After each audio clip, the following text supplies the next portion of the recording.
श्रीगुरुभ्यो नमः। हरिः ओम्।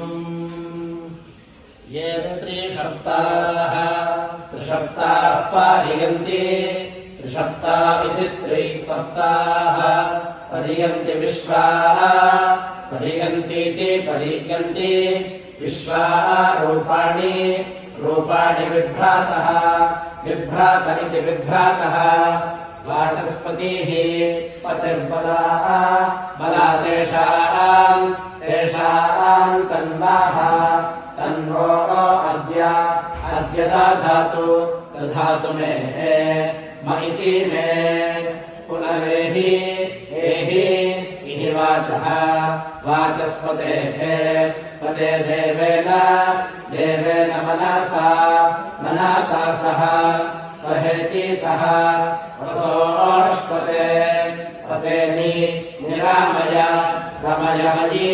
मय्येव एवास्तु अस्तु मयि श्रुतमिति श्रुतम् एवाभिविधानो तनूपे उभे आत्मीव उभे इत्युभे आत्मी इव ध्यया आत्मी इवेत्यात्मी इव जिरेति ध्यया वाचस्पतिः